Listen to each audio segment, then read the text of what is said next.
The purpose of this meeting is to review the notice of intention for the proposed City of Seattle annexation of North Highline area law.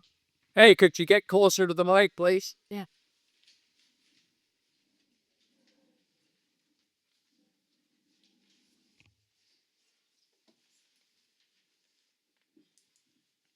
At the conclusion of this evening's session, the Boundary Review Board will determine whether it's necessary to extend the hearing to June 14, 2016. Lauren, will not have a roll. Egamblin Anderson is excused, and Miguel Beltran is recused. So, Sylvia Bushnell, here. Marilyn Evans. Claudia Bershey, here. Jay Hamlin, here. Laura Casalius, Ronald Little, here. Paul McCready, Jim Polpinas, and Stephen Troy, Here. Because the public hearing process is new to most citizens, and in order to ensure an effective public review process, I will begin this evening with the brief description of the general purpose of the Boundary Review Board. The board was established by the state legislature in 1967. Every county in Washington state that files under the Brandon Annex, that is, every urban county, has a Boundary Review Board or an equivalent body commended by RCW 3693. The board is an independent agency. Our purpose is to provide an opportunity for public review of actions, incorporations, mergers, or other boundary committees. Our board has 11 members. 4 members are appointed by the cities of King County. 4 members are appointed by the Office of the King County Executive. 3 members come from special purpose districts such as fire, water, and sewer districts. Members serve 4-year terms. In the matter presently before the board, one member has recused himself, Miguel Beltran, appointed by the cities of Quintana. In addition, the board is served by 3 staff: Robert Kaufman, Special Attorney General, ABJ. Laura Blum, Second Secretary, and Angelica Espace, Administrative Assistant.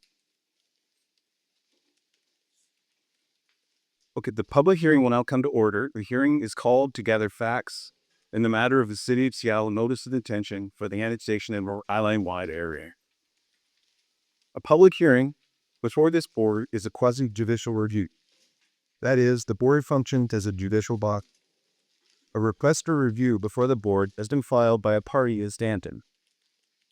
Board acts collectively like a judge and is empowered to hear testimony and the applicant, the party seeking review, and members of the public. Following testimony, the board will make a decision on the proposed action. The board's decision will be based on a record consisting of the file or written materials, testimony, and exhibits offered at this hearing. The Boundary Review Board is required to base a decision on several regulations and guidelines. Specifically, the board must consider RCW 3693, sections 170, the factors, and 1E, the objectives. This is the state law that creates and guides the board. These factors and objectives are printed on your agenda. The board's decision must also be consistent with the state Grove Management Act, with the King County Comprehensive Plan, and with plans and policies adopted by the APRTU, the City of Seattle. Our Executive Secretary will now describe the proposal. Thank you. I intend to do that. Before I get to that, I'd like to tell you a little bit about the process. The City of Seattle invoked jurisdiction for this file when they submitted the initial notice of intention. They have been working ever since to try to collaborate with the state to make sure that some of the state money, sales tax rebates that had been available for a while would be available to serve this annexation if it were through. So we delayed it a bit over time, more than you would normally see, and I'd say, and delay. This hearing is very much a public process. You will hear from government agencies. First, the proponent, government agencies, and certainly every member of the public who would like to be heard. It's clear, and was from the beginning, that we won't get to hear from everybody who wants to speak this evening. And that's why we continue it to tomorrow evening if they need to, and even into Thursday to me if it's necessary. It is a standard fact that when we have one of these public hearings, that there are people who wish we had a broader distribution system for notification. So let me tell you that this hearing was noticed in the Seattle Times, in local newspapers and blogs. The law requires us to put up 10 posters. In fact, we put up 39 or 45 of them, depending upon whether people put up one or two. So, yes, there were people probably did not hear about this who would have liked to, but it has been our effort to try and meet many people as would be interested. And if you have friends and neighbors who couldn't make it tonight, but you'd like to be a part of this hearing, please hop and join us tomorrow evening. You'll be at exactly the same location. So, with that, in January of 2015, the applicant, the city of Seattle in this case, filed a notice of intention with the boundary review board for the North Highline Y area annexation. The issue maps around the ring that clearly this annexation includes 2,045 acres. Estimated population is about 17,500. The area is located immediately adjacent to the southern boundary of the city of Seattle. And this northernmost boundary is primarily formed by southwest Roxbury Suites. The southern boundary is formed various by south under 7th Street, south on the 8th Street, south under TC Street, south on and 12th Street on, and goes on to some locations just south of Windex. And then we got Seoloki Drive on the west, and the eastern boundary is generally run by State Route 99, but based into the city of Capella. The site includes a wide array of single-family zones, multi-campus, office, neighborhood commercials, at unity commercial regions, and public open space of lots of area. The city of Seattle foresees working with the communities to establish specific claims for administration in the North Highline wide area throughout 2016. The actual earliest date or an annexation would be November of 2017, and it might even be extended beyond that. Law does not establish any specific requirements. The city of Seattle has indicated that, that they would like to be doing additional work for the community before going to election. You will hear more about that from City of Seattle representatives.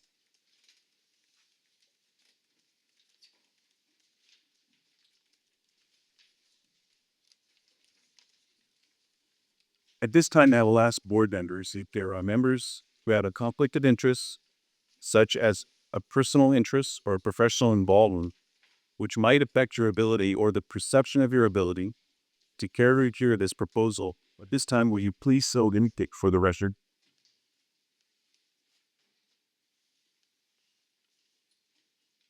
Mr. Paulings. Yes, my name is Joe Paul Hamas, and I was at one time the fire chief of Sheen County Fire District number 26. Was also the fire chief of South Boone Fire and Rescues. Both of those departments obtained legal services from Mr. Sneer and Mr. Quinn, who I believe will testify tonight. In addition to that, and I should say that I retired from the fire service in 2006, so it's been 10 years since those professional associations. But also, in addition to that, let's say that I've obtained personal legal services from Mr. Shu.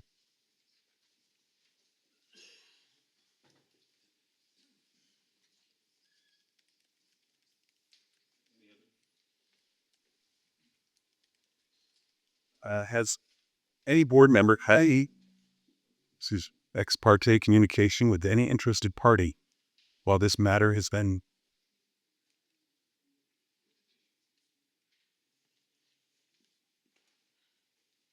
If any members have had any ex parte communication with any interested party while this matter has been before us, if so, please disclose that information now.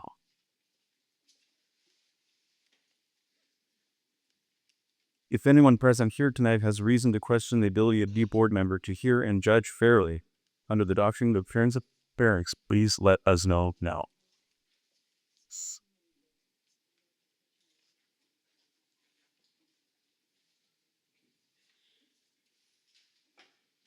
Thank you. Good evening. My name is Bob Chalkin. I'm the attorney to the board, and we are actually going to start the hearing pretty soon. But before we do that, I'm going to go over some rules that are going to apply during the course of the month. If any of you would like to speak this evening, there's a sign-up sheet near the entrance to the room. We ask you please do so. If any of you have exhibits that you would like the board to consider, please provide copies to Ms. Velasquez, who will be sitting on my far left in that corner. Any exhibits that you give to the Boundary Review Board will be retained by the Boundary Review Board through its decision process, through the appeal process from its decision, which is 30 days after the board makes its decision. So generally speaking, for all intents and purposes, if do not give the board an original of something that you may not want back. Copies are fine for the board. To be most effective in your testimony, we ask that you direct your comments to the factors that the board is intended to consider in making its decision, and to the objectives that the board's decisions must advance. And each of these are on the it's many birthdays are listed on the agenda. That's also at the front table.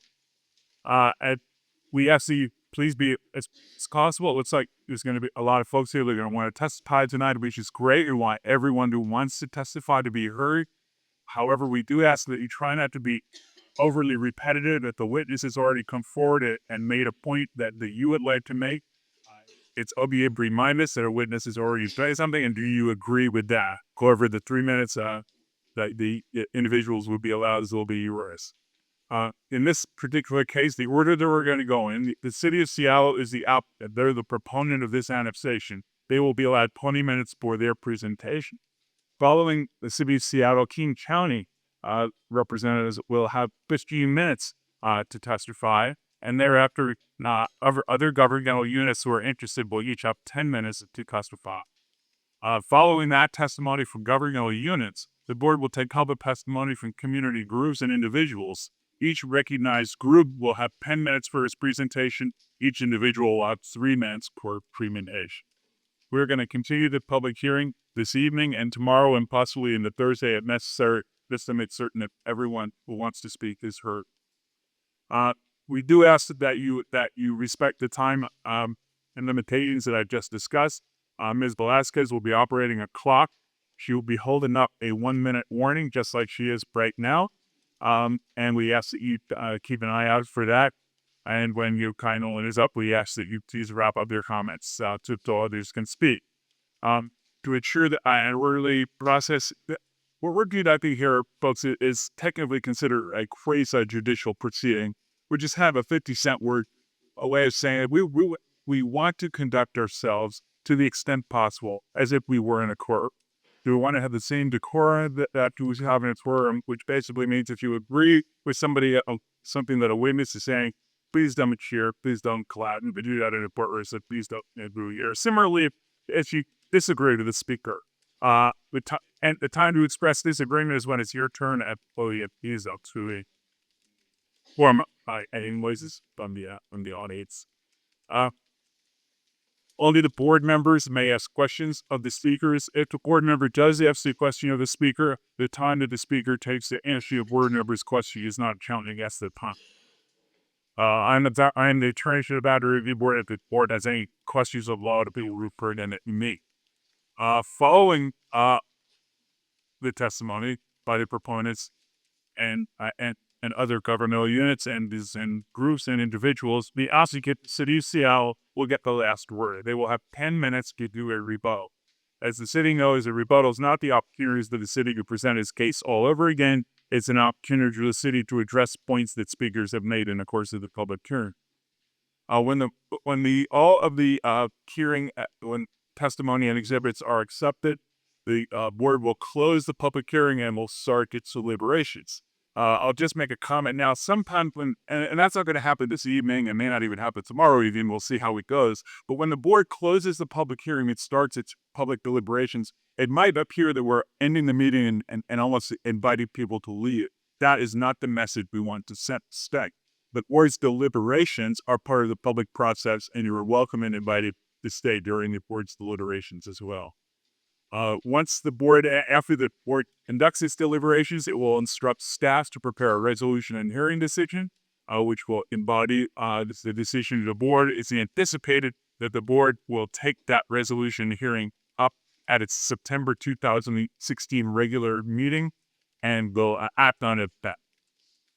Everything the said this evening is being recorded. Copies of the recordings are available for purchase, and if you're interested, you see Annette will ask us about that. Finally, I mentioned earlier that this is a quasi-judicial proceeding. The board members are here to do their job, and they're looking forward to doing their job. We're looking forward to hearing from each and every one of you. But the only place that can hear from you is right here in this room on the record. And what I'm driving at is during a break or after the meeting, as board members may exit the room to go to the cars or wherever, we ask that you please not approach them because it's entirely inappropriate for board members to discuss any aspect of this to propose outside of a public hearing. And if you were to approach them, you would probably be ignored. It's not because board members being rude to you, it's because they're doing their job with just to base their decision solely on evidence they have that's submitted in writing and come before us.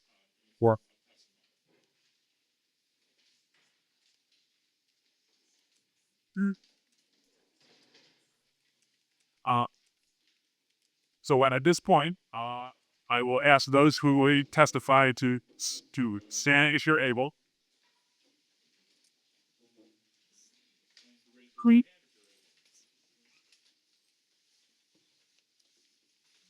Do you swear or affirm that the testimony you'll give this evening will be the truth, the whole truth, and nothing but the truth? Thank you. Please have a seat.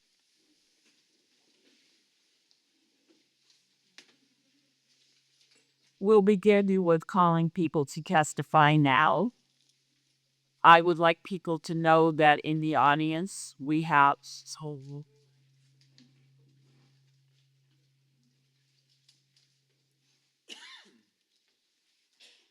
this again. We have a Spanish interpreter and a Vietnamese interpreter. So if there's somebody in the SAP service, if you please I'll let them know she will speak. That's it. Okay. We're going to begin tonight with the city of Seattle, and that is Jim B.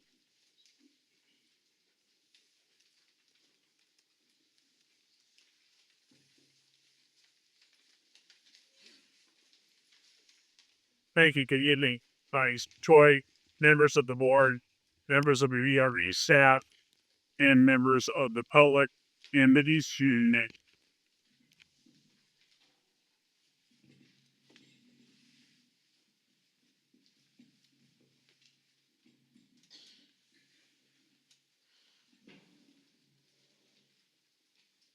Good evening. My name is James Hain, or I am an attorney with Ogden Murphy Wallace. My office address is 901 Fifth Avenue, Suite 3500, Seattle, Washington, there 164. And my office telephone number is 206-447-7000. I am special counsel representing the city of Seattle immunization proceedings for the North Highline Association. With me tonight are Kenny Pittman from the Seattle Office of Intergovernmental Relations and Assistant Fire Chief Jay Hagan of the Seattle Fire Department. I'm going to take the laboring ward in making the city's presentation this evening, but Kenny and Chief Hagan will assist me in answering any questions you may have. Tonight, the city of Seattle asks that you approve the city's North Highline annexation proposal and allow the same to go to a public vote. Tonight, this board has a great opportunity. It is an opportunity to allow people of North Highline to decide the level of urban services that they wish to receive, and to let them decide whether they will receive those services from the city of Seattle. This is the second phase of Seattle's two-phase approach to annexation of all of the remaining unincorporated territory between the Seattle and Erie. The first phase was the Duwamish annexation, which this court approved back in September of 2015 under your file number 2358. You approved that annexation, and that annexation is currently awaiting an election that is scheduled to take place this fall. North Highline, the area that has been variously referred to or previously referred to in board proceedings as Area Y, is the second phase of the city's two-phase approach, and that is the matter before you this evening.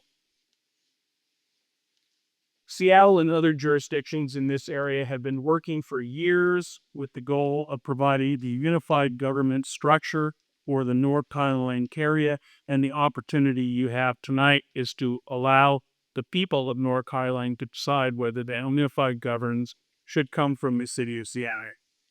As the board knows, and as the executive secretary explained, the North Highline annexation area consists of approximately 2,045 acres of land, the northern boundary of which is coincident with the city of Seattle's current southern boundary, and the southern boundary of which is coincident with the current northern boundary of Erie. And I was struck as I walked in this evening by the aerial photo, which you'll see behind the board to right, or I guess to the board's left, behind you, because you'll see when you look at that aerial photo that this area is intensely urban, and it is an area which, because of its intense urban nature, deserves urban services. Land uses and development on both sides of the current boundaries between Seattle and North Highline are quite similar, with commercial and single-family areas abutting each other. Where the uses across the border are not precisely consistent, there are appropriate transitions between the two, as is the case between the Green Grace development and single-family areas within Seattle, and as between residential areas in the northeastern areas of North High and industrial uses in the city, which are separated by SR 509 and steep slopes. Now, the North Highline annexation area will, in fact, benefit from annexation to the city of Seattle. In the city's brief in support of annexation and the response we submitted, we have set forth in detail how this annexation meets all of the factors and objectives for the board's review. I'm not going to repeat our brief this evening. I know you've had a chance to read it, and I'm sure will appreciate me not repeating it, but I do want to stress several points. First, this annexation makes sense because it unites several neighborhoods that are currently divided from each other by artificial boundaries. The White Center and Delridge neighborhoods will be reunited by this proposal. The Glendale neighborhoods will be linked with the South Park area, and neighborhoods that are currently divided by roads, that is, neighborhoods like Roxbury Heights along 30th Avenue Southwest and the South Dulwich Triangle, will be reunited by this annexation. Second, as I said a moment ago, this area is intensely urban, and it deserves urban services that Seattle is uniquely positioned to provide by virtue of the fact that this annexation is within Seattle's potential annexation area. Seattle's potential annexation is the only potential annexation area that this area is and because financially the city of Seattle is the only city that will have the ability to serve this area. I know you talked about that a little bit more. But the third thing I wanted to say is that this annexation makes sense in that it will ensure that high levels of urban municipal services are provided to the residents and businesses, and that service levels will in fact improve. As a declaration of Chief Wilski from the Seattle Police Department, which is through the record, that indicates The Seattle Police Department's law enforcement services will be extended into this area with staffing levels that greatly exceed those that are currently provided by County Sheriff's Department. In addition to the SPD patrols, which will have a minimum of 12 officers and 2 sergeants on duty at Enchati, the residents and businesses of North Highline have access to community police team officers, anti-crime team officers, detective services, SWAT, the Bonnie Harson SWAT, and the Dangman. Now, in addition to police services, there will be additional social and community services that would be improving this area.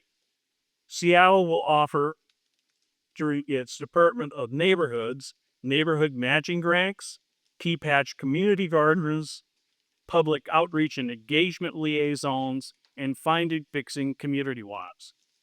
It will offer planning services through the Seattle Office of Planning and Community Development. It will offer home visiting programs, preschool programs, at-risk youth grants, student health services, and summer learning programs through the Seattle Department of Early Learnings. It will offer no-cost business consulting, business loan programs, one-stop problem-solving action plan, and other business-related services to the businesses within the White Center area and throughout North Island through the City of Seattle's Office of Economic Development. And library services will be offered through Seattle Public Library, which includes continuing access to the Key County Library system. I submitted for the record tonight an exhibit, as marked as Exhibit A. It is the reciprocal agreement that Seattle Public Libraries has with Key County Library Systems, and it shows that individuals, patrons of the library system within both jurisdictions are allowed to check out books and return books from the other library system. So we do have a reciprocal agreement in place. Utility services will remain the same. I want to stress this point because there were some letters that were submitted to the board from utility service districts. This action, as the board knows, is to annex the North Highline area. Assumption of the utility districts is not an issue that is before you this evening, and assumption is a separate process that requires separate review by this board and potentially a separate vote by the people within those districts. And I would say that not only is assumption not posed this evening, but as we pointed out in our great assumption, at least of the sewer districts, is highly unlikely in the next 6 years because the tax incentive that the city is relying on to be able to close the financial gap between the revenues necessary to serve this area and the urban services that it requires provide the caps incentive provides that it just cannot be used if the city provides sewer service. So if the city were to provide sewer service in the North Highline annexation area, the city would forfeit approximately $7.75 million per year of revenue over the next 6 years, which would be very difficult to the city to do and still annex this area. So that is simply not on the table, and those utilities will continue to provide services just as they have been doing. Fire service will be the same or will be improved. The city will continue to operate the North Highline Fire District's headquarters station, Station HC.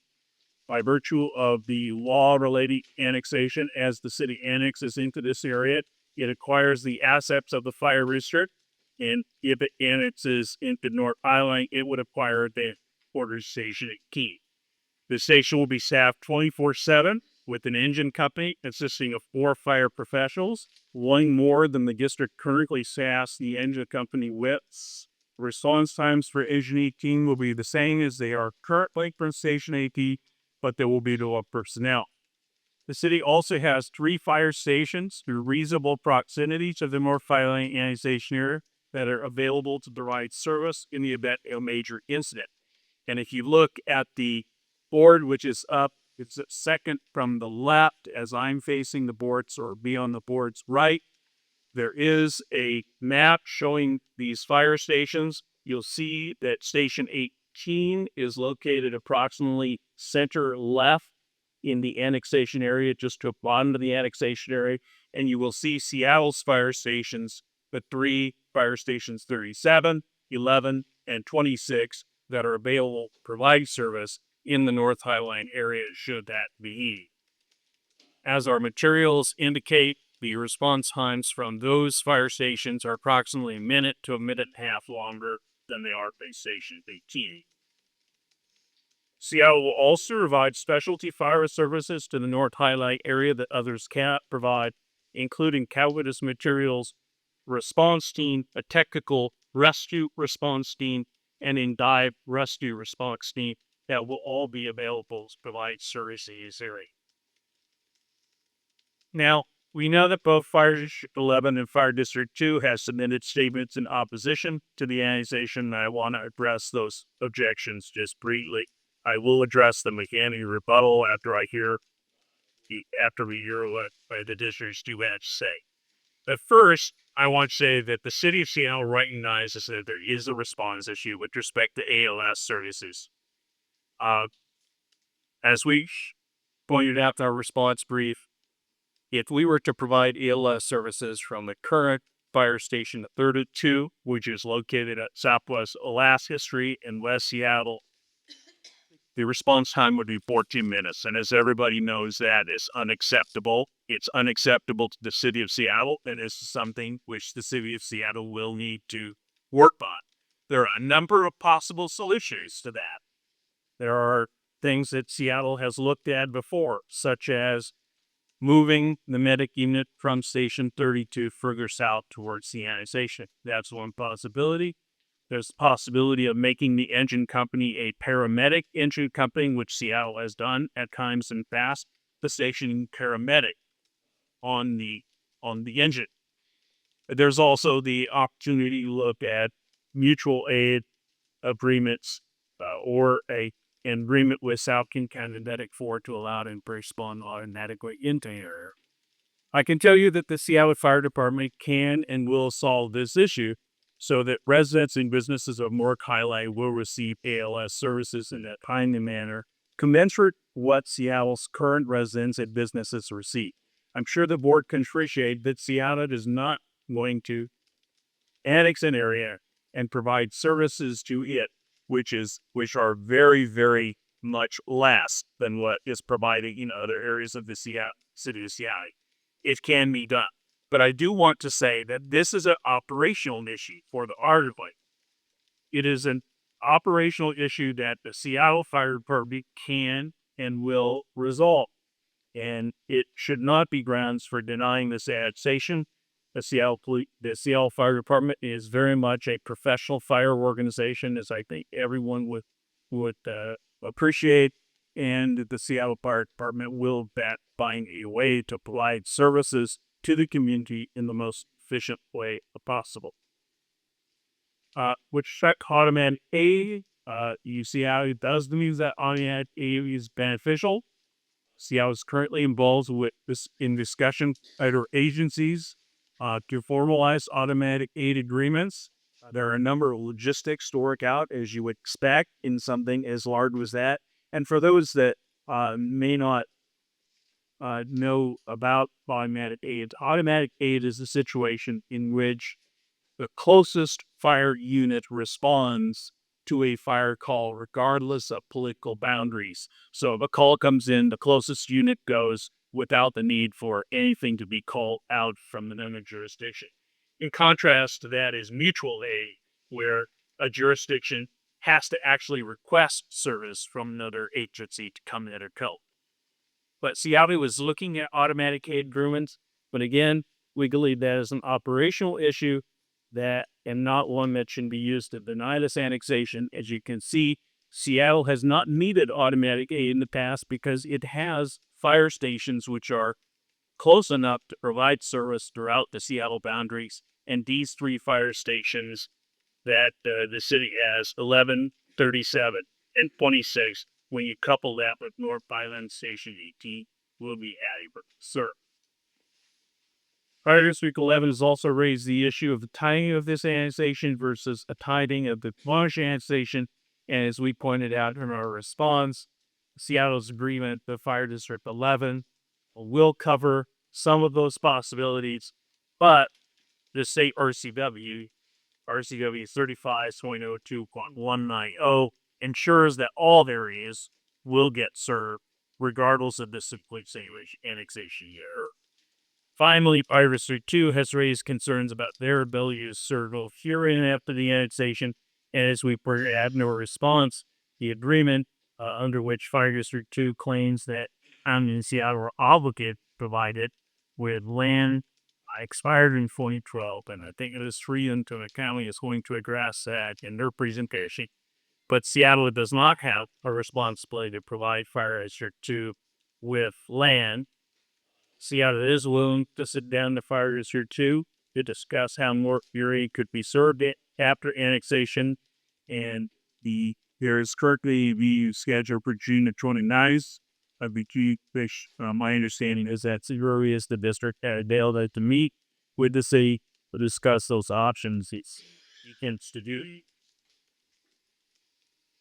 Seattle is the only city that can bring unified governance and urban level of service to the near-Pine canonization area.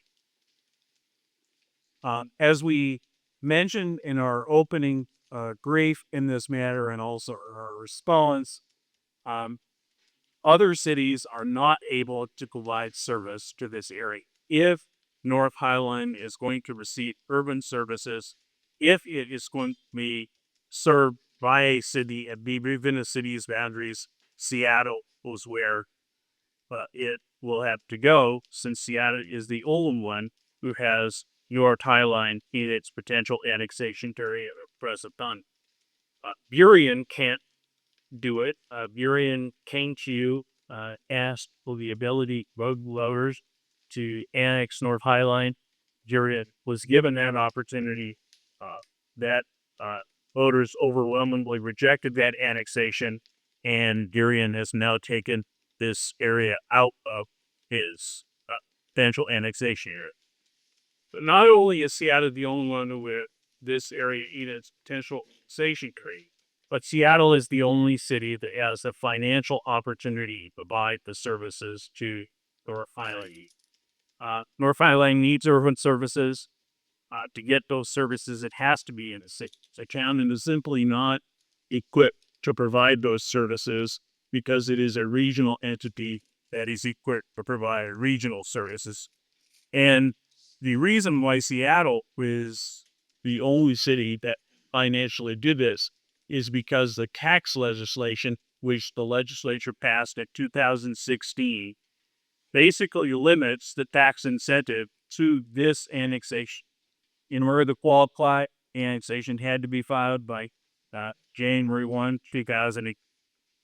By January 1, 2015, and the resident in the annex, in order to qualify that to occur, Seattle is the only one with an annexation pending, and if this annexation does not go through, that action center is on there nothing that no revenue to brought. So, in closing, I would just say that tonight, the request of you is to allow people to vote.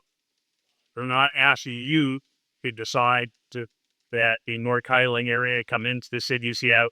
The people get a chance to do that, and what we're asking to you as a dinner and thank you, very much. Do any members have questions?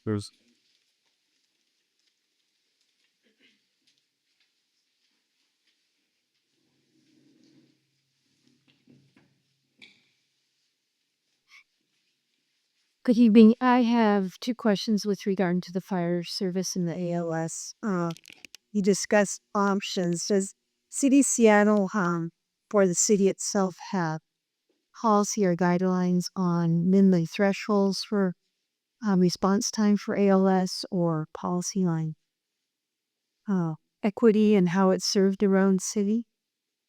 I'm looking for Chief Bacon to see who was around to answer that.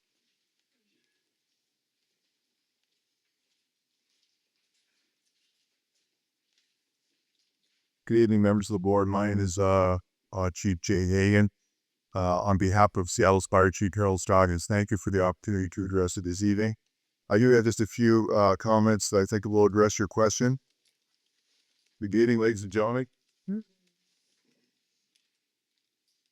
So in 2015, the total number of advanced life support incidents that Seattle Fire responded to was 19,897, so just under 20,000. And of those advanced life support alarms, we transported 2,247 times. So about 11.3% of the time, a Seattle Fire Department medic unit, of which there are 7, would transport a patient to the hospital. Regarding response times for the calendar year 2015, the average response time from time assigned to arriving at the scene was 6 minutes, 8 seconds. That includes call processing. So from en route to on scene, so that's from when they're in the unit, they turn the key, turn them over on the unit. That was just under 5 minutes at 4 minutes, 58 seconds. Average response time. It's probably important to note that the secret recipe for success of a Net 1 system is the layered nature of the response. So having the North Highline Engine 18 or the Seattle engine, having the EMTs arrive first, perform an initial assessment, and prepare the way for the advanced life support unit, that's the recipe for success. It's also important to note that I think one of the reasons that the Seattle Fire Department medic units are so special is that our slowest medic unit is busier than the busiest King County medic unit. So we're able to, through repetition, saturate the skill. Some of the skills are very intricate and delicate and take a lot of practice. And so that's one of the things we're very proud of, is that the paramedics in the Seattle Fire Department have high repetition and low skill delegation. Does that address your question? Yes, more of us. So, then what occurs after annexation is, should this area be annexed by Seattle, is we govern and distribute your services would you be equitable throughout Seattle. As Jim mentioned, that's an operational concern. It's completely solvable, and we're looking at options right now on how best to tackle that problem should this area become part of Seattle. Thank you. And then Jim, I have one more question for you. In order to come up with these options that solve this problem, what would be the timeline? I guess what I'm asking is from now until the vote and then the sale, then this resolution, and you have an official date for when now Seattle has to start providing service. What kind of time frame is there to solve these problems? Well, I don't know that there's any specific time frame. Obviously, in this particular annexation, we're not looking or going to vote this all and annex and have the annexation occur at the end of this year. We're looking at I believe her timeline as well. When backing, is that correct? So we've got some time to solve the issue and to look at it. One of the things that Seattle Fire Department needs to do is to look at the Rebel East in this area and to look at all of his obligations and make some strategic decisions as to how it can move things around. But I think, as Chief Hayen said, Seattle is committed to doing that and making this work. And Seattle does not allow some areas of the city to receive great service and other areas of the city not. All areas of the city that receive this. Thank you. Isabel? Mr. Haney, I want to make sure that I understood what you said. Earlier, you said that Assumption is not before us as part of this annexation. I understand that Assumption is a separate process. Would you not agree that we have the obligation to look at fire service levels and response levels under our factors and criteria? Yes, I believe that you do have the obligation to look at fire service and at whether or not a jurisdiction can provide adequate fire service. We believe we can provide that. We believe you've shown we can provide that. What I'm saying is that there are certain operational issues about how you do that I'm not sure need to be solved at the moment. The city of Seattle can tell you, as you looked at the way in which the city provides fire services currently, we can tell you what the city's standards are. The city's standards with respect to response times for an engine company are NFPA standards. Those are nationwide standards, and the city is providing response times in the area of between 4 and 4.5 minutes. Chief Hayden just told you that the city's standard or average response time currently for medic services is about 6 minutes. And so those are the standards that we'll be working towards. How we exactly solve those, I'm not sure we need to do at this point. But you need to have, I agree, you need to have assurances that the city can indeed provide those, and it provides that for us. Would it be possible for you either tonight or tomorrow or rebuttal to tell us some ways you might possibly solve it? I.e., would you be looking to locate another station? Would you be doing mutual aid agreements? Do traditional do mutual aid agreements? I can certainly address those. I can tell you now that uh, the city of Seattle, as I said, with respect to ALS service, with respect to the basic life support services, we're going to provide those through Station 18 because you will take over safety as part of the annexation. So basic life support will be 4 to 4.5 minutes. It will be the city's standards. Advanced life support, as I told you, there are a number of options on the table. There are options like moving medic service unit from its current location at Station 32 slightly south, but you need to obviously balance that. It provides the areas it's serving in northern part of West Seattle. There are options of contracting with South County Medic Unit to allow or have them respond, and we would be able to work a mutual agreement on that. The city has, as I said in past, had the idea of deployed the idea of a paramedic fire engine, where one of the free firefighters on the engine is actually a paramedic and has the ability to provide those ALS services needed. So those are all options that are being considered. But at this point, no particular option has been decided, but the city is very confident that from those options, the city would be able to provide the service at the lowest that Seattle is currently providing. Mr. Big.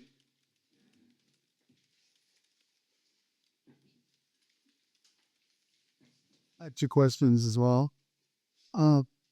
Sticking with fire, I had a question about the automatic. Yeah. Excuse me. You had stated that take your water there. You had said that In negotiating with other districts and to divide on that aid. Is there there's other districts other jurisdictions besides the city or I guess it's the fire district 2 other districts in fire besides fire district 2 that you're negotiating? First of all, and the second part of that question is this a change of policy for the city? Although we called Chief Hagan up there, so yeah, in fact, but asked him to do that, but since he's been the one who was hurt in EO's discussion, so he'd be telling you his story. Thank you. In Kid County, all fire departments in Kid County are divided into 3 zones. Zone 1 is the east and north cellars. Zone 3 is the south and southwest cellars. And City of Seattle is geographic Zone 5.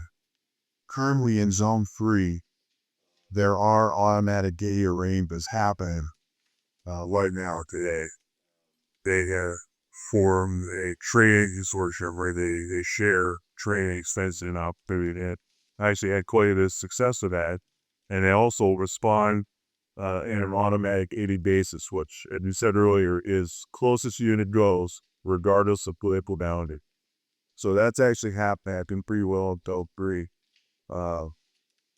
In Zone 1, it's happening a little bit, and in Seattle, we're not quite there yet.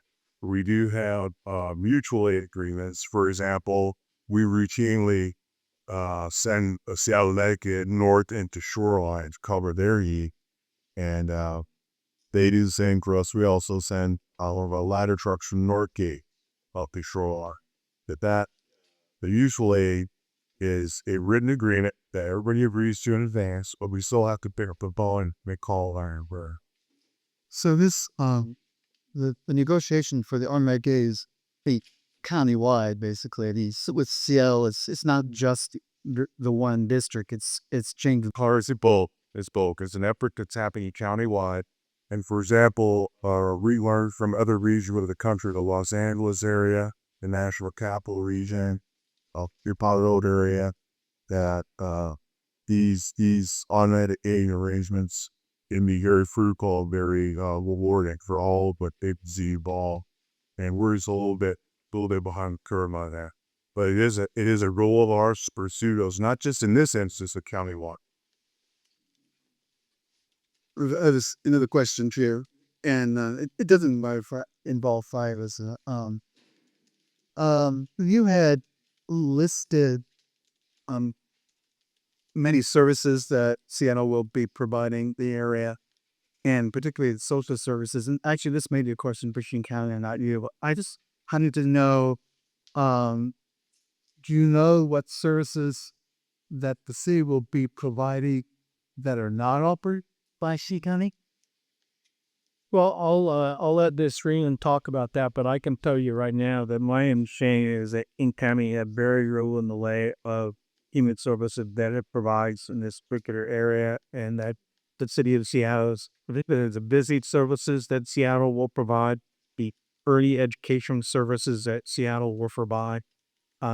Those are services that King County currently not set up to provide at this point. Wearing their what's the movie as it this which ones are not provide being Hi, back to Salmir. Who currently provides ALS services to the annexation area? I believe that's South County Ag Corps. And do you know what that current response time is to the annexation area? I do not know, although I do know that the medic unit very recently moved to downtown Erie. So it is located in downtown Erie. Would it be possible on the Cats for rebuttal to get that current response time to the annexation area, if that's a statistic that's actually available? If it's available, we'll definitely put that way. Thank you. Got a question on police response times. So the station, Southwest Precinct at Coton and Southwest Webster, is the location that dispatching will occur. Will be with the annexation on Highline and the precinct and sector beat map. Once that's provided, do you have any indication of what the effect on response times would be? They will be begun according to the NOI, the standards per priority 1, 2, 3, and 4 calls there. Just wondering about the differences would be between current dispatch trying it in. I do not have that, but we'll make sure that we get that for you. What I can tell you is that my understanding is that there are currently 2 King County Sheriff's deputies on duty to patrol this area. We are proposing to have a squad of 6 at a minimum, with a 6-member backup and 2 sergeants on duty. That's the minimum shift in a first watch.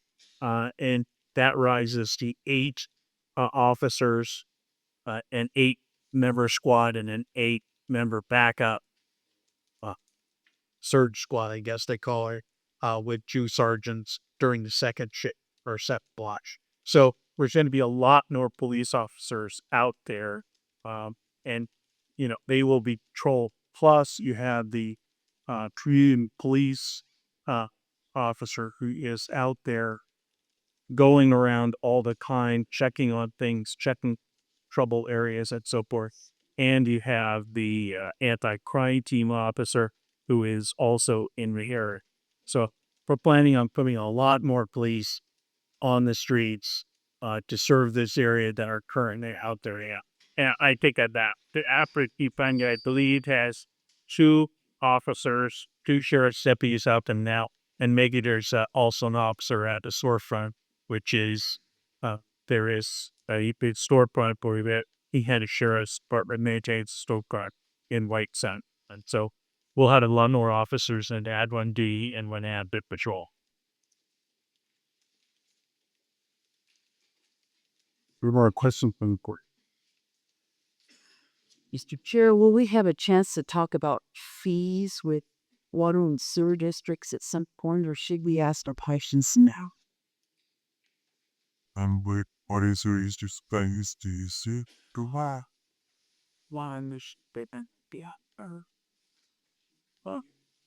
Which one of the just says enough. I'm happy to answer a question if we want about the lakes with the CI.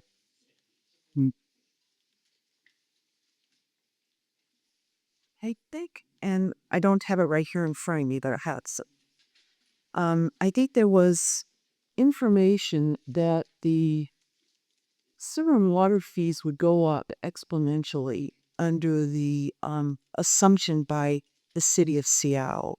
And I believe I read somewhere, and maybe one of the other board members can help me find this, where it might be 2 to 3 times what it is now. And I was wondering if there was some explanation for that. I wanted to see if I can find a board answer. Well, I think where you saw it was in the water, I believe, in the water and sewer district's letters. There was some indication of, but again, assumption is not posed at the Fresno fine, so we haven't addressed rates.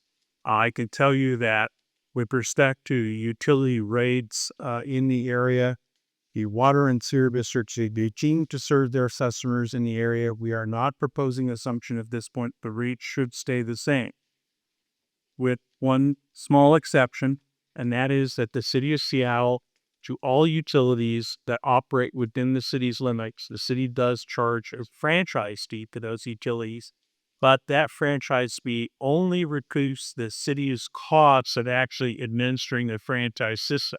And so it is, pennies on the dollar. It's very little. It's a very small app.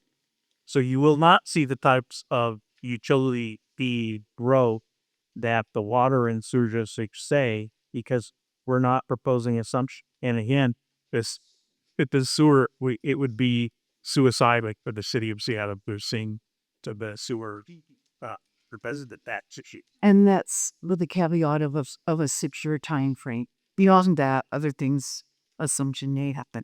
Yes, and if it is proposed at that time, of course, it has to come back to this board, and all of those questions about rates and costs and all that stuff are absolutely regarding that. That's not been proposed yet. And how about utilities like Comcast in Central?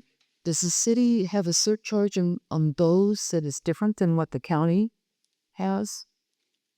I do not know off the top of my head. What I can tell you is that the city is not in the business of providing those services, so the city is not going to be providing those services. There would, in the same instance, be a franchise fee. I can tell you that with respect to cable television, that the federal act which governs cable television limits the amount of the fee that you can charge. It's 5% of the gross revenues. Virtually everybody who has a television that's in their jurisdictions charges that same fee. But that's a matter of federal law. It is cut off. And it's true for cities and counties. That is correct. And I can tell you as well that at least for cities, there is a limit on the amount of utility tax that you may impose on telephone and providers as well. And then one last question. On all these utility fees, the sewer water franchises all over, are those fees earmarked to go back to the use of the utility or the franchise? Or can they be turned over to the parts of the general, called the general fund? Utility fees that are charged by utility go directly to the utility. If you think about utilities, they're actually treated as separate entities under state law from the city in a sense.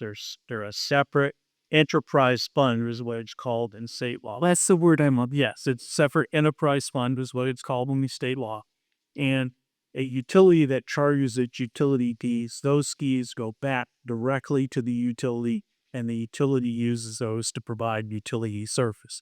Now, a city that charges a franchise fee to a utility is essentially charging the utility for the privilege of operating a money-making utility business within the city of Lake.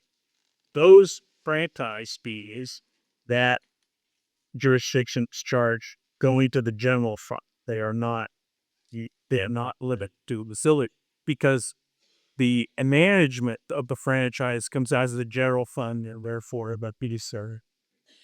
Thank you, Dorn. Mr. Little? Yes, I just wanted to clarify a little bit from notice of intention. It was pretty clear to me that it was the intent of Seattle to annex their water and sewer districts. I understand the legislation about the services postpone it, but is it the policy of the city council to serve water and sewer within the city limits or something like that? Well, ultimately, yes, that is the city's policy. The city does provide water and sewer service throughout its city limits. But again, assumption is a separate process. It's not part of the process. Well, I understand that, but also you can't assume it if you don't annex it first. No, well, so you're correct. It's a two-step process. If you don't annex the area, then you wouldn't be able to annex, take on water and sewer. Yeah, but there are some circumstances in which a city can, if part of the water district or sewer district is located inside the city, right, assume the entire district. But you're basically correct. I've been out of business for about 5 years now, so I'm not really up to date with the current. But I think it was Water District 20's statements here kind of describe. There's a new process in 3513A, I think, right? That's correct. And so, how would that impact the city if the annexation did succeed, but in 5 or 6 years when you decide to do something, how would the current statutes apply if the city decided to assume the water resources? Well, if the city decided to assume, of course, the statutes that were in effect at that time would apply.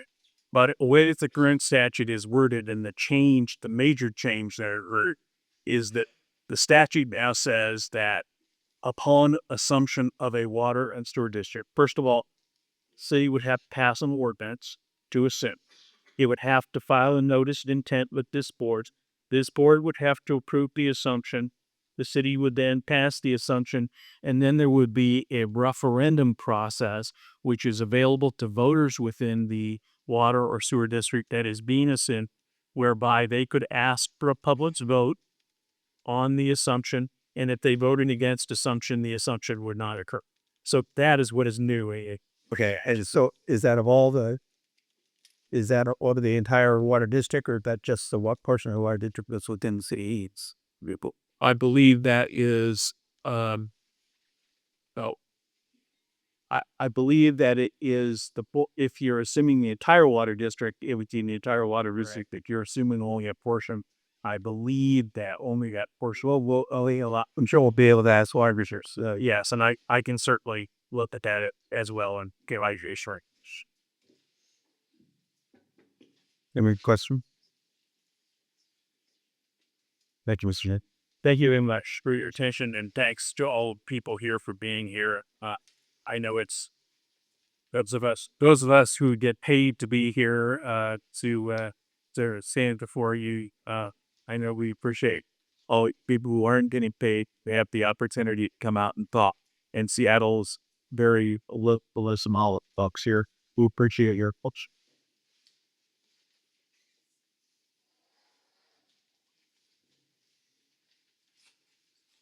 King County, Karen Freeman.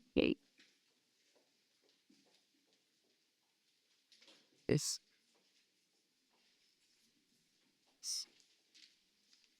Thank you. My name is Karen Freeman out here at the Capital Cave County. I'm a senior policy analyst and project manager in the regional planning and government relations sections of the executive office. King County appreciates the city of Seattle moving forward with a notice of intent to annex Highline area wide, and we appreciate the board's consideration this evening. The King County region has been advancing smart growth since the Growth Management Act was passed. King County government has developed and implemented land use policies that support resilient, healthy, diverse, and sustainable communities.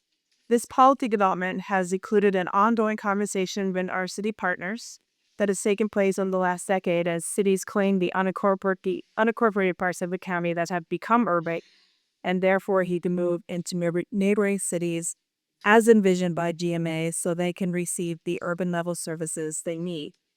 This is because counties were designed to provide regional and rural services, as cities are designed to provide local services to dense urban populations. That's the key issue here for King County.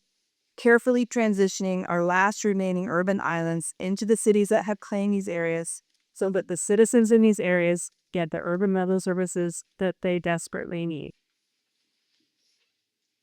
This entire project was envisioned to close in 2012, and we're way beyond that date, and I think everyone in the room probably feels the pain of that.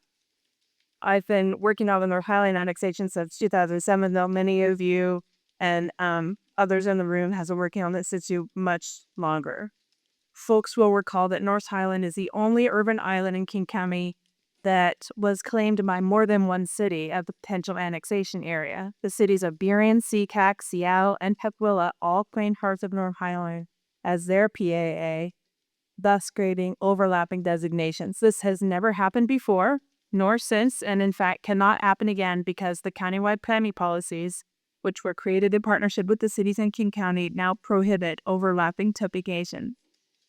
A quick history. In 2008, the city of Seahack removed North Highline from their comp plan. Then, through mediated discussions that began in 2008, the remaining cities developed a governance transition framework around the realization that North Highline was too big in Northern Ireland for any one city to annex. So the agreement created a path forward with annexation attempts by cities in a coordinated way. Burien annexed the southern portion of North Highline, known as Area X, in April of 2010, moving over 14,000 people into their cities. They then attempted to annex the northern portion of North Highline, but nearly 65% of the folks that voted on that proposal voted no. The city of Burien then chose to remove the area-wide PAA from their comp plan, and as a result, are no longer eligible to annex Area Y. In 2012 and 2013, Tukwila worked on an attempt to annex Area Q, also known as the Triangle, and that proposal was not approved by the BRB. Next, the city of Seattle received approval from the BRB in 2015 to move forward with an annexation attempt of the Uwamish annexation, which consists of the Triangle, also known as Area Q, and the Sliver. And the county and the city are working on an interlocal agreement to facilitate that governance transfer. The city is hoping for a November 2016 ballot measure. Now Seattle is here before the board with the notice of intent to annex Area Y. Something Gary affords to highlight is that the status quo. Can I ask you to slow down a bit? That's okay. Yes, sorry. That's okay. Thank you. Thank you. Sorry about that. The status quo, current levels of service provided by the county are not adequate and not sustainable. This is a key issue. Cities and counties have very different taxing authorities that are, in general, appropriate for the level of service they provide. The mix of county funding sources are limited. As a result, county funding is not enough to support urban level areas like North Highline. We don't generate enough revenue to support urban level services that communities like North Highland desperately needs. Cities do have the right mix of funding sources, and they do generate enough revenue to support urban level services, like the services that North Highline needs. In addition, Seattle will receive revenues from the state sales tax credit to incentivize annexation tool, and it's important. And those services, that money will flow to services only in the annexation area. It's important to note these funds have now sunset. Are no longer available to any other city in the future, making Seattle's proposal very time sensitive. A current look at county service levels in contrast to Seattle's proposed service levels highlights the difference between what a county can provide and what city could provide. And this goes to the question that you asked in some key. Just to consider a couple of the kinds of services. Consider our roads department, which exists, which we actually require about $350 million in annual funding in order to maintain our road service, but we only have access to $100 million annually. So this limits our work to immediate safety issues, clean water requirements required by law, and a very modest amount of maintenance and preservation.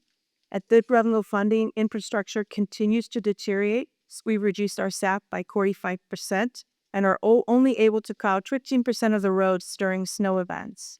We're struggling. We don't have the funding necessary to keep up with urban normal service needs.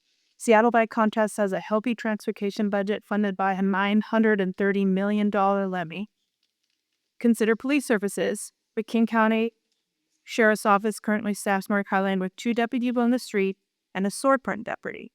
The City of Seattle proposes 3 shifts with a minimum of 6 officers and 2 sergeants. Some of most shifts will have many officers, as well as community police team officer and an anti-crime team officer, all dedicated to Northern Highline.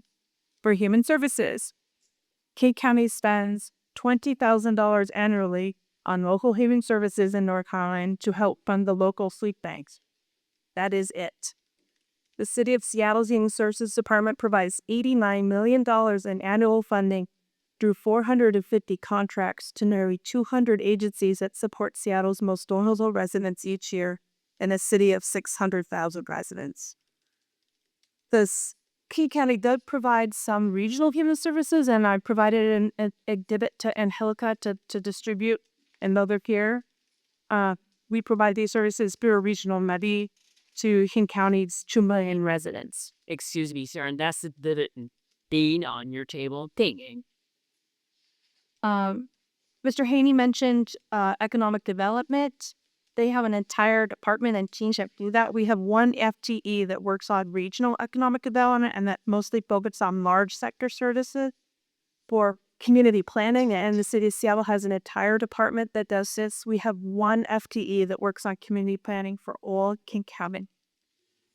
As you can see, the levels of service provided by the City of Seattle are far superior to what the county provides currently or could ever provide, because we were never designed to provide urban rural services.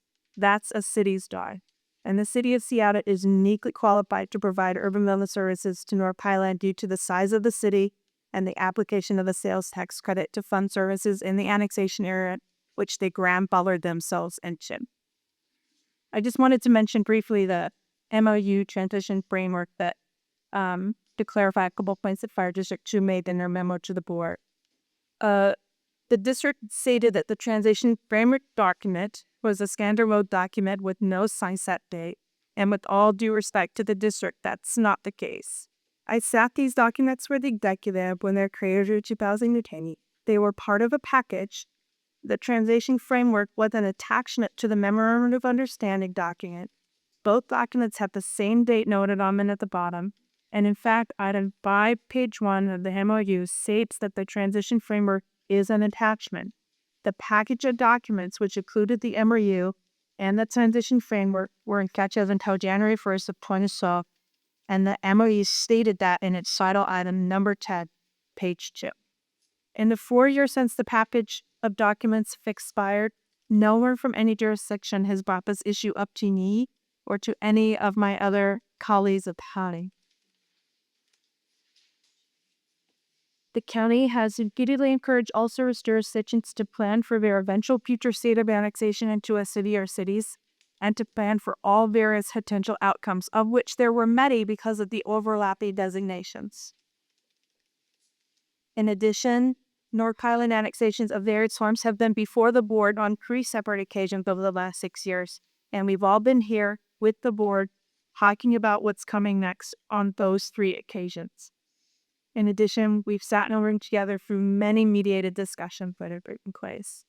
The county is facing a projected $50 million budget shortfall in our 2016-2017 budget, and so you regrettably do not have land or dollars to offer.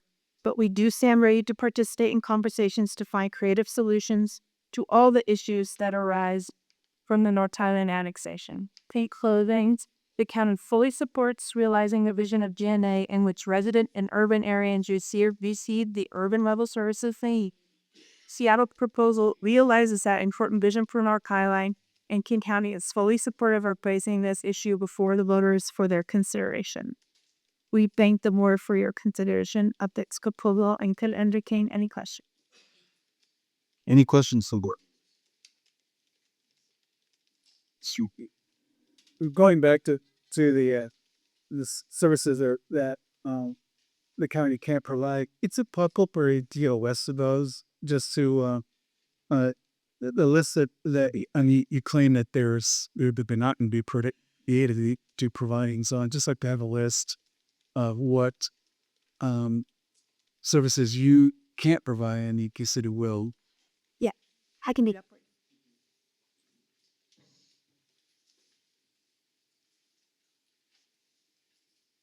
Was that Just out of curiosity, is there recent wonderful King County housing projects in this area?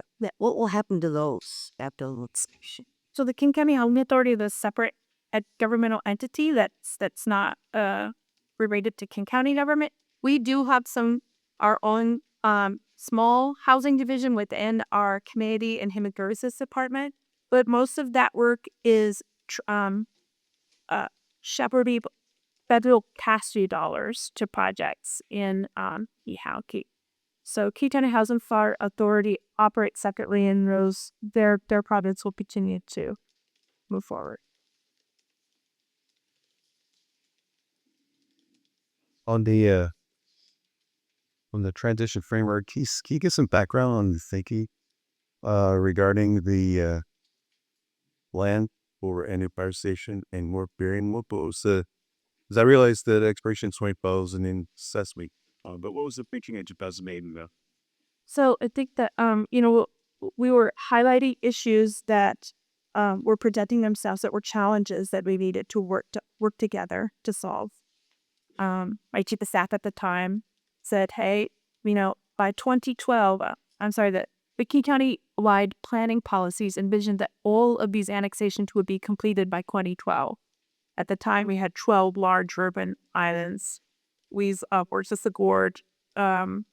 We now have 5 urban islands, so we're more than halfway there, but we did not complete that exercise. And his thought at the time was, in 2012, I'll be done with this. These areas that throb dorm revenue then they're able to generate, that would give me a little bit of leverage in my budget, and I might be able to do something to help move this annexation forward to meet that 20 red line. But we did not complete all of our annexations. And in fact, the agreement expired, and here we are. Just make sure I'm clear from the perspective of 2008. I think this say there would be the funding from completion of annexations to allow for the purchase of the lands and At the time he was speaking, I'll be done with all my annexations. So the large urban islands that are drawing more revenue than they generate, I might have a little flexibility with my budget to help the tires or keep the plan. Yes, that will help move the issues forward in a timely way. That was the key. And it did not move forward in a timely way. any questions? Further questions? Thank you, Ms. Greg.